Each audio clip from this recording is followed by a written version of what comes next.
A partir de este momento comienza la sección editorial de Platica con Ángel, correspondiente al viernes 9 de diciembre del año 2022. El tema de hoy, o el título, lo he titulado así, valga la redundancia. ¿Imaginó usted lo que enfrentamos hoy? Repito, ¿imaginó usted lo que enfrentamos hoy? Ese es el título. Y vamos a comentar. Lo primero es esto que se ha presentado en la Cámara de Diputados y hoy está en el Senado, el conflicto, entre comillas, en relación con la reforma electoral. Ya he explicado aquí en la mañanera, en el programa con Julio Di Vela, que les suplico que lo vean, esta cuestión de la reforma electoral. En México tenemos dos tipos de, de leyes, vamos a decir. Una es la ley suprema, la Constitución, que tiene un procedimiento diferente a las reformas de todas las demás leyes. Algunos llaman leyes secundarias. A mí no me gusta el término, yo prefiero hablar de leyes reglamentarias o de leyes simplemente, para diferenciar de la ley suprema de la Constitución política de los Estados Unidos mexicanos. Esta, al ser la ley suprema, tiene requisitos más estrictos para modificarla. Ahorita veremos las diferencias. La parte electoral en la Constitución está contenida en el artículo 41, un artículo extensísimo, pero con un detalle que a veces molesta. Yo no había entendido a cabalidad el porqué de esa extensión del artículo 41. Sin embargo, ante el conflicto que estamos viviendo y padeciendo hoy, entendí con claridad ese trabajo, esa visión del legislador y de los estudiosos del tema que hicieron la redacción. Prácticamente el artículo 41 solamente puede modificarse desde la Constitución misma. Todo aquel que intente hacerlo de manera tramposa a través de las leyes reglamentarias se topa con pared, como es el caso de estos ineptos de Morena en diputados y también del inepto mayor que es López Obrador. El presidente, en ese afán autoritario y por el temor que tiene a la derrota de su candidato el 2024 a la presidencia de la República, se enfrascó en una batalla para acabar con el INE tal y como lo conocemos hoy. Aclaro que el INE no es, como cualquier institución, algo perfecto. Todas las instituciones son perfectibles, pero hay que hacer esas modificaciones en el momento oportuno y de acuerdo a las formas correctas. El presidente ni lo hace el planteamiento de reforma en el momento oportuno y mucho menos de la manera correcta. El gobierno llama a dos personas opuestas entre sí por historia de vida y visión de lo que es el desarrollo y la vida. Uno es un hombre de izquierda de toda la vida, hasta hace un corto tiempo, Pablo Gómez Álvarez, una persona que se formó en el Partido Comunista, primero en la Juventud Comunista, luego estuvo en el PSUM, tengo entendido que incluso presidió el PSUM o el PRD un tiempo en una transición difícil que hubo, pero siempre del lado de las luchas reivindicatorias de la sociedad mexicana o de amplios sectores de la sociedad mexicana. Pablo ha sido, pues, o había sido hasta antes de estar de lacayo de este gobierno, un hombre que se había mantenido ahí cierta congruencia, dando la batalla en el Parlamento o en el Congreso de la Unión. Ese es su fuerte, ahí ha estado prácticamente todo el tiempo, con pues los malquerientes de Pablo, que no son pocos, lo acusan de ser mamón, de ser soberbio, lo que quieran ustedes. Pero la experiencia acumulada por Pablo y su historia de vida, ahí está. De repente se queda sin trabajo, lo derrota Gabriel Cuadri, el doctor Cuadri, en un distrito de la alcaldía de Coyoacán, y en ese momento cunde el pánico. ¿Por qué? Porque Pablo no está acostumbrado a no estar agarrado de un trapecio. Entonces por ahí alguien le dice al presidente, bueno, pues Pablo Gómez le sabe a esto, pero por lo pronto hay que darle chamba porque anda sin chamba. Y lo ponen en la unidad de inteligencia financiera y brota en Pablo esa actitud, no sé si de venganza hacia algunos malquerientes o se lanza con todo en contra de los adversarios del presidente, incluso hasta llegar a la sevicia, como fue el caso con la maestra Rosario Robles Berlanga. Se comportó de una manera cobarde, Pablo, digna de lo que muchas veces se le acusó de ser, un estalinista dentro del Partido Comunista Mexicano. Pero luego se quedó ahí y ahí está, y surge la oportunidad de elaborar el proyecto que quería y quiere López Obrador de reforma electoral. Y luego le pone como par a un señor que pertenece a esta mafia de Texcoco, un casi gángster, Horacio Duarte. Él y Ginio Martínez son los titiriteros de Delfina Gómez. Y los dos se ponen a elaborar un proyecto que es retardatario y que busca esencialmente acabar con el INE en la forma que lo conocemos hoy. Para plantear un nuevo INE que responda a la visión autoritaria y caciquil de López Obrador, de El Bulto. Y se avientan un ladrillo, una cosa grandísima. Muy bien, perfecto. Pero como lo electoral está en la Constitución, en el 41, automáticamente esa reforma se convierte en una reforma constitucional. Y las reformas constitucionales, la Constitución misma plantea el procedimiento para reformarla. Exige de entrada que el día de la sesión para aprobar la reforma después de ser discutida requiere al menos las 2/3 partes de los presentes en la sesión, siempre y cuando haya habido quórum. Bien, eso, aun cuando pudiere parecer un detalle secundario, es un detalle importantísimo, porque las reformas legales, es decir, de las otras leyes que derivan de la Constitución, se requiere el 50% más uno de los presentes. En esas condiciones, pues, en abril, cuando el presidente envía ese bodrio de 900 páginas, se le dijo, presidente, no tiene usted los números para lograr la aprobación de esa reforma hoy. Quién sabe si en la siguiente legislatura los tuviere, pero hoy no los tiene.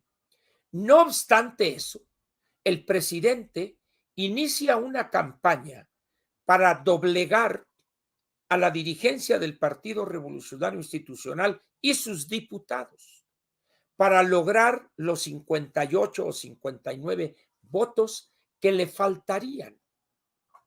Y empieza una avalancha de calumnias, de cosas ilegales, el papel de la señora esta, la Lin May de la política mexicana, la señora Laida Sansores, por lo feo, por lo deforme, no porque baile muy bien y cosas así, ¿verdad? Entonces, pasan los meses, mayo, junio, julio, agosto, septiembre, octubre, y llega el momento de la verdad. Cuando le urge al presidente, sobre todo después del 13 de noviembre y los resultados de esa gran marcha de los ciudadanos mexicanos, en ese momento apresura, órale, a darle, y no me le cambien ni una coma, cabrones, les digo, ni una coma. Y se ponen los lacayos en la Cámara de Diputados a trabajar a matacaballo y suben y plantean en las comisiones unidas, 3 comisiones, la discusión de un proyecto de dictamen, el cual es evidente, está elaborado fuera del recinto, fuera del Congreso, se los imponen. ¿Y qué sucede ahí? Aplican la aritmética, 62 votos a favor y 48 en contra, y se declara listo para subirlo al Pleno. Muy bien. Todavía ahí se dice, no tienen los votos, pero todavía ellos seguían presionando al PRI y a sus diputados para lograr doblegarlos y reunir los 58 votos que les faltaban. Ahí se lanza todo un ejército de opinantes, glúteos veloces, y que el PRI es esto, la vergüenza de México, y que Alito y esto y el otro. Y aquel allá diciendo, no me van a doblar y no se me vengan en bola de 15 en 15, porque es fajador acá, como si estuviéramos en el box. A ver, no se me vengan en bola nomás de 15 en 15. Y se mantuvo en lo dicho. No solo él, sino todos los diputados de la fracción priista, que son 69 hoy, pero también los diputados del PAN, también los del PRD, y se une a ellos la bancada completa de Movimiento Ciudadano. Y se da la negativa, y de acuerdo al reglamento de la Cámara de Diputados, el presidente en funciones, el doctor en Derecho Santiago Krill, lee las palabras mágicas. De acuerdo con el artículo tal, fracción G de la Constitución y del reglamento de la Cámara, etcétera, al no haber obtenido el número de votos, se desecha la iniciativa. Y se chingó la iniciativa de reforma electoral. A la basura. Y eso fue un golpe tremendo para López Obrador. Pero como ya sabía lo que iba a suceder, dice, pero tenemos el plan B. Y empieza ahí una cadena de desaciertos, donde, prestándose el florero del Edén para avasallar a su fracción, porque al estar hablando de una reforma legal, no requieren más que el 50% más uno, que lo tienen Morena y sus aliados, el Verde y el Partido del Trabajo. Entonces dicen, no necesitamos a la oposición. Muy bien, éntrenle. Y aún sin entregar todavía, sin aparecer en la Gaceta Parlamentaria, ya estaban prácticamente aprobando el dictamen y subiéndolo al Pleno, vamos a ponerlo así de manera más sencilla. Y aquello se convierte en una ópera bufa, una cadena de desaciertos, donde solos ellos aprueban el dictamen, pero ojo, el último martes del mes pasado, ahí se aprueba el dictamen, estaba agendado, ya publicado en la Gaceta Parlamentaria, el texto, 350 páginas, una cosa así, ¿no? Y ese día, el martes, previo al martes 6, ese día, a las 8:20 de la mañana, el diputado Mier, coordinador de la bancada de Morena, dice, solicitamos que se mande una semana más al martes 6 para analizar el dictamen. No. ¿Cuál era la verdad? Hay ahí, en ese dictamen, algo que daña de manera directa a los dos aliados de Morena, al Verde y al Partido del Trabajo. Y es lo que se llama la cláusula del 3%. Dice la ley que aquellos partidos que no obtuvieran de la votación nacional el 3% mínimo de la votación válida de ese día, que se toma la de diputados federales, pierde su registro. La Constitución no establece que tiene que ser en todas las entidades el 3% o en la mitad, nada. Dice el 3% en el orden nacional. Muy bien. Entonces, el Partido Verde y el PT saben que peligra su registro porque su descrédito ha ido creciendo, ha ido creciendo. Entonces le dicen, ¿sabes qué? Yo no le entro. Oye, pero que mira, no, no, no, ni madres, porque eso que pusiste ahí pone en peligro mi existencia y se acaba el negocio. Pero luego se plantea que, oye, pues vamos a negociar. Para eso quisieron los 6 días más. Y entonces, estos señores, desde su ignorancia en materia constitucional, agregaron 2 párrafos y dicen, aquel partido que no obtuviera el 3% en la votación nacional será algo así como el equivalente para mantener el registro que en 17 entidades obtuviera el 3% o más.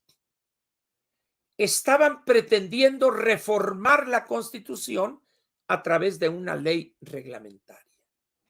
Y eso es anticonstitucional. Pero luego, el Verde exige que en lo que se refiere a los remanentes de las prerrogativas que recibe, cuando no agote ese dinero, el monto, se lo quede él cuando la ley establece hoy que aquello que no utilicen los partidos regresa a la tesorería de la federación.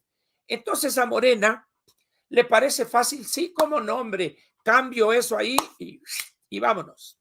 Muy bien, lo aprueban nomás con sus números y ahí va la minuta al Senado de la República con la orden perentoria, vámonos cabrones, que salga antes del 15 de diciembre, que es cuando termina el periodo. Muy bien. Llega a Cámara de Senadores, al Senado de la República, llega una modificación de casi 450 artículos y 320 y tantas páginas. Los de Morena dicen, pues que venga a votar, votamos y vámonos de vacaciones ya y a las posadas. Pero Monreal, un viejo lobo de mar y colmillo retorcido, empieza a leer. Y a las primeras de cambio del artículo 15 encuentra una violación constitucional. El 3% no tiene ajuste de ninguna clase en la Constitución. Por lo tanto, ese planteamiento es anticonstitucional, lo que amerita, en caso de obligar al Senado a aprobarlo con la aritmética nada más, no con la razón, que la Suprema Corte lo deseche de entrada. Entonces dicen, cunde el pánico.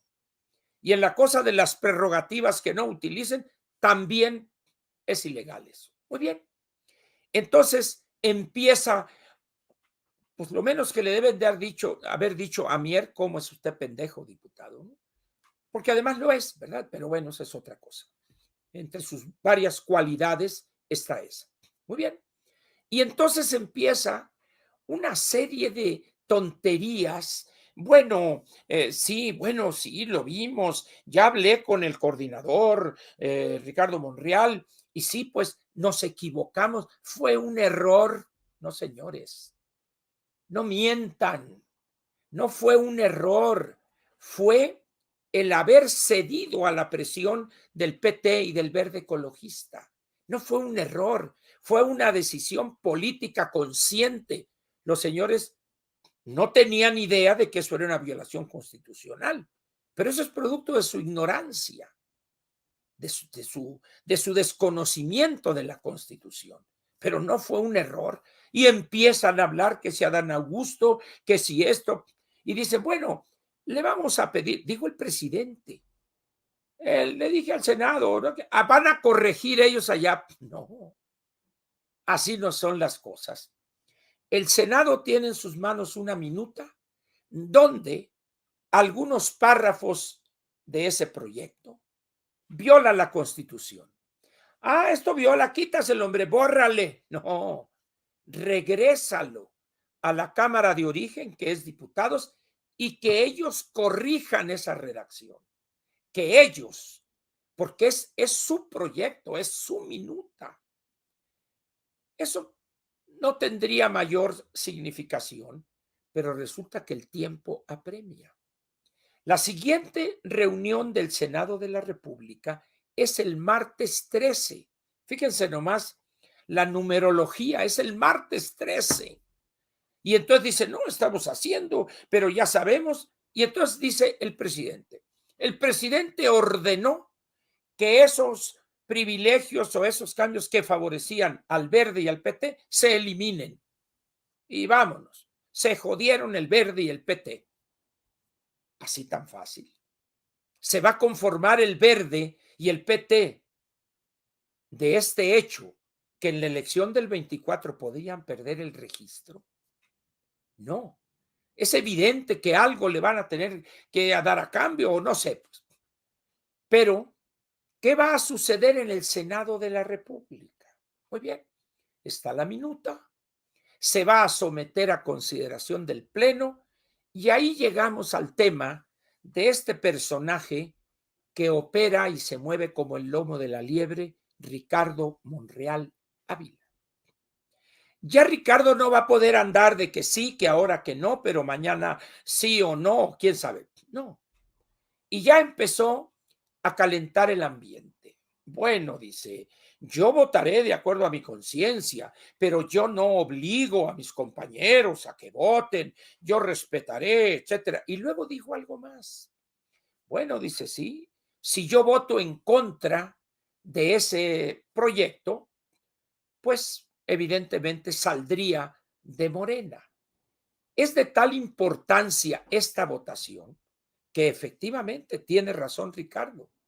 Si él llegare a votar en contra de ese plan B en el Senado de la República, es evidente que muchos senadores afines a él votarían de la misma manera. Y en ese momento, la reforma electoral, como se le ha dado en llamar, a la basura. A la basura, señores. Ese es el gran problema y esa es la presión a que está sometido Ricardo. ¿Votará a favor del dictamen o a favor de ese engendro anticonstitucional? Porque hay otra serie de cosas, porque además estamos hablando de 450 artículos que modifica en creo que son 6 leyes o 4 leyes y son 350 páginas, una cosa así. En la entrevista ayer con Joaquín López Dóriga, bueno, Joaquín, voy en la página 139 y estoy leyendo, espero para el domingo haber terminado y a ver qué otras inconsistencias encuentro, etcétera, etcétera. ¿Qué pasa con el resto de los senadores de Morena? No leen eso. La orden es, órale, a votar por ese proyecto. Oiga, que es anticonstitucional, me vale, voten ustedes allá en la corte que resuelvan este problema. Pero para Ricardo Monreal Ávila, la votación reviste una significación extra. Si Ricardo viola, o sea, con su voto, aprueba una violación constitucional, prácticamente está muerta su carrera política. ¿Con qué cara se plantearía él a pedir el voto ciudadano o pedir el apoyo para ser candidato?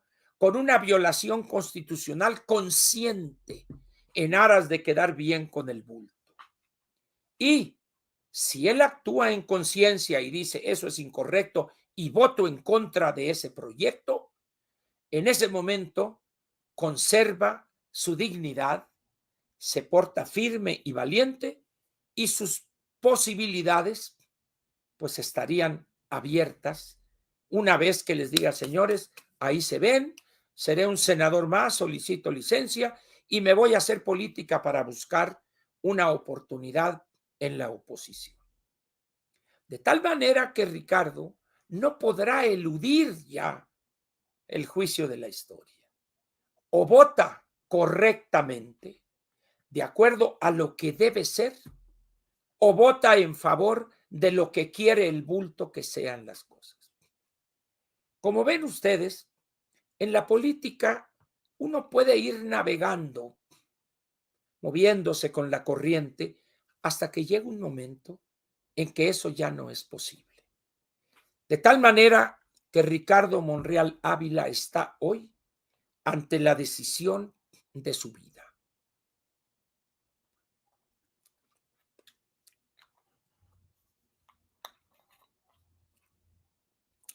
Dice un buen amigo que está enterado más o menos de estos pleitos palaciegos, que a Ricardo lo llamó el secretario de Gobernación y le hizo saber de manera comedida el expediente que le tienen acumulado.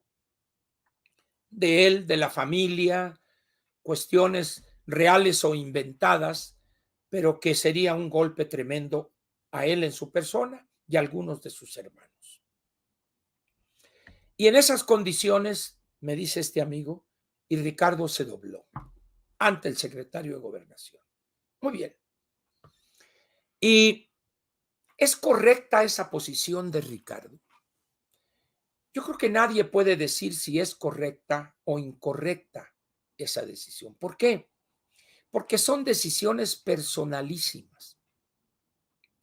Como tiene que ver con la vida de esa persona, con su futuro, y si realmente tiene él cosas en su pasado tormentosas que podrían hacerlo sujeto de presiones de un adversario político como sería el bulto, Ricardo podría adoptar una de estas dos posiciones. Señor secretario o Adán Augusto, te agradezco la confianza y dile a nuestro amigo, el señor presidente, que seré leal y yo voy a votar a favor del dictamen. Que se despreocupe y voy a convencer a la bancada para que estemos firmes. Muchas gracias, Ricardo. Sabía con su voz así, sabía que ibas a tomar la decisión correcta, Ricardo. Yo le haré saber al presidente que tú has adoptado la posición correcta. Muy bien, esa es una posición. Pero la otra, la digna, ¿cuál sería? Mira, Dan, tú me muestras ese expediente. Muy bien.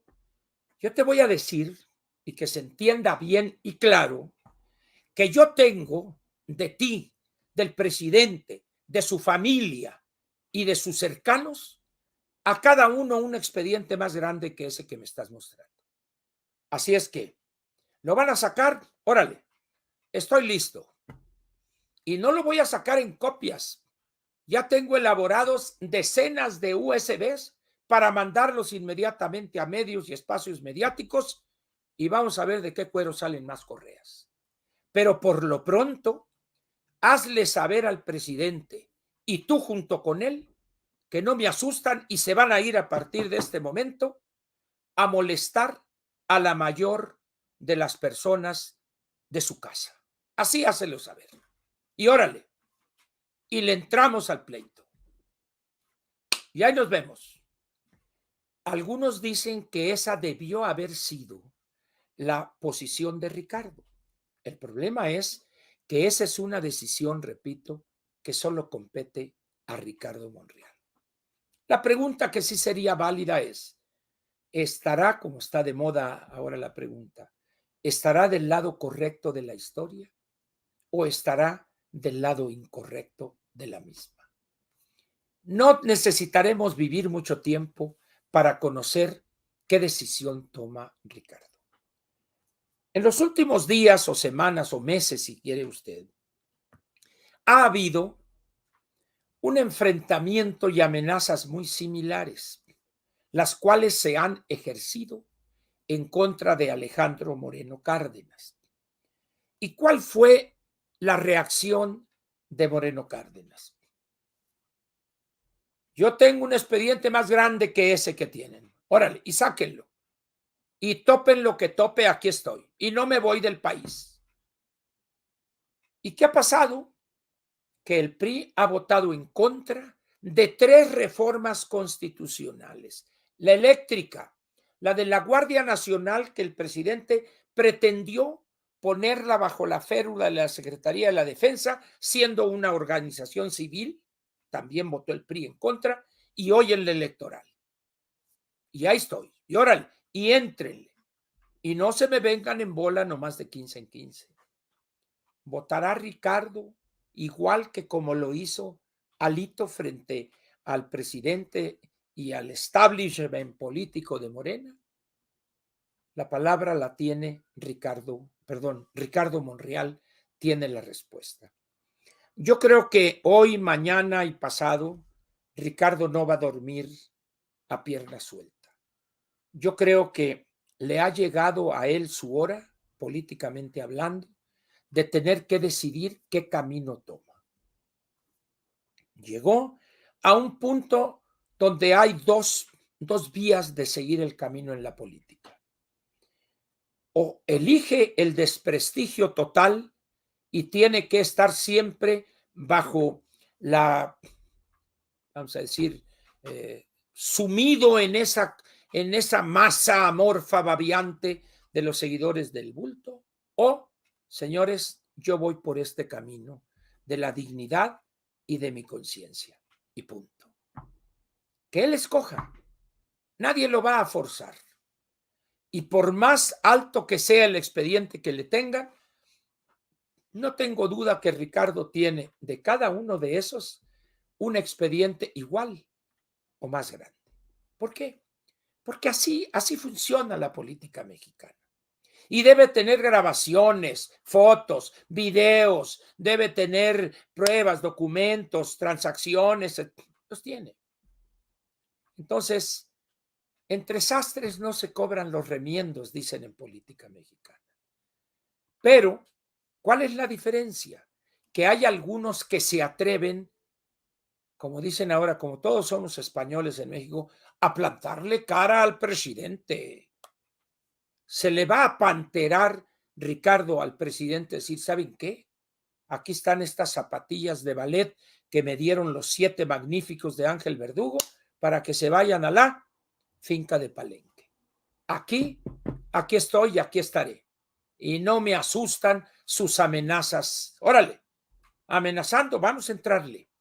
Que me quieren meter a la cárcel, primero tendrían que desaforarme. Primero. Y eso les costaría mucho. No lo harían. Así están las cosas y así está el panorama en esa cosa que me empezó como un capricho, producto de la ceguera, de la ignorancia y el autoritarismo caciquil de un gobernante de quinta como es Andrés Manuel López Obrador. Y vean ustedes cómo la política es de circunstancias. ¿Quién nos iba a decir las consecuencias que iba a tener ese capricho de querer sacar una reforma constitucional sin tener los números, pero aferrarse a un imposible? Pues para que vean que un político no debe caer en esas irresponsabilidades. Hoy estamos ante lo que podría configurar desde el 13 de noviembre con la marcha la casi certidumbre, no diré certidumbre total, pero sí una muy alta posibilidad de que Morena sea derrotado el 23 en los 2 estados en juego y el 24 en un buen número de posiciones, incluyendo la de la presidencia de la República. Eso es lo que ha generado una posición de un simple y burdo cacique pueblerino como es Andrés Manuel López Obrador. La pregunta queda ahí, pues. ¿Qué decidirá Ricardo Monreal Ávila? Por desgracia para él, solamente él mismo sabe la solución. Solamente él sabe lo intenso de las presiones a que está siendo sometido. ¿Estará hecho de una madera que no se quiebra? ¿Estará hecho de una pasta indestructible políticamente hablando?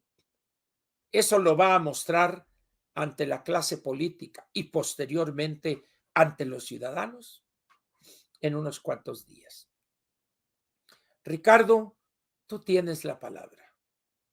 Toma la decisión que consideres conveniente y correcta según tu posición y buena suerte. ¿Que alguien querría estar en tu lugar? No lo creo. Ese tipo de decisiones que deberás tomar, pocas veces en la vida se les presenta a las personas. Pero cuando llegan esas ocasiones, hay que tomar la decisión correcta, Ricardo. Hay que tomar la decisión correcta y tú sabes perfectamente cuál es la decisión correcta. Eres un político experimentado, operador político que se formó en el PRI, te conoce mucha gente en esos ambientes, saben de lo que eres capaz, lo que has hecho bien y lo que has hecho mal. No eres un desconocido para la clase política. Y hoy, una buena parte de esa clase política quiere que tú votes en el lado incorrecto de la historia. ¿Por qué? Para eliminarte como adversario. Pocos desean que votes en el lado correcto de la historia y que te unas a millones de ciudadanos para lograr sacar del gobierno a esa fuente de podredumbre y de ignorancia e incapacidad y de unos cuantos locos que es Morena. Tú tienes la palabra, Ricardo, y producto de lo que decidas, tendrás la simpatía y el reconocimiento de millones de mexicanos o, si decides en la otra posición, la incorrecta, lo que obtendrás es el desprecio también de millones. Y te irás al basurero de la historia, posición y lugar a donde jamás imaginaste que podrías llegar. Con esto espero haber sido claro en lo que significa esta cuestión del error, entre comillas.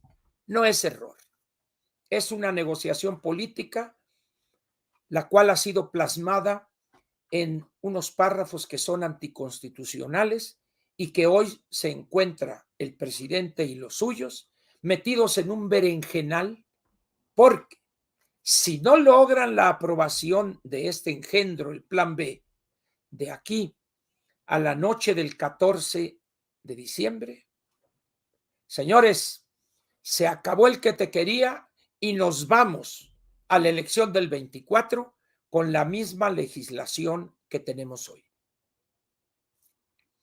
Eso no significa que el bulto no tendrá perversidades que llevar a cabo, muchas, y quizá más graves de lo que hemos visto, pero ya dentro de las reglas que tenemos vigentes. Y ese es el gran temor de López.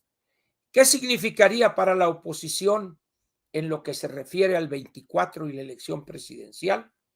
A obtener una victoria contundente, con un margen 15-20% para que sea inobjetable la victoria. Y una cosa más, que se olvide el presidente que el ejército, en caso de alguna intentona por violar la Constitución, lo apoyaría. ¿No me cree? Que vea lo que pasó en Bolivia y que vea lo que acaba de pasar en Perú. Si hay un personaje al que se le envía ese mensaje, es a López Obrador. El ejército, por más aeropuerto y por más carreteras y lo que sea, el ejército no lo va a seguir en esa aventura. Y por el contrario, le va a decir, presidente, agarre sus cosas y pinte un venado. Vámonos, acuérdense de mí. Porque el ejército, como puntal fundamental del Estado en cualquier país, siempre actuará como lo que es: el sostén del Estado y el garante de la estabilidad política y de la seguridad nacional. Así es que, presidente, deseche usted eso y tome la decisión que usted considere correcta, presidente. Porque esperemos que Ricardo tome la correcta del lado correcto de la historia. Aquí termina la parte editorial de Platica con Ángel, correspondiente al 9 de diciembre. 9, efectivamente. 9. La colita se te mueve. 9 de diciembre del año 2022.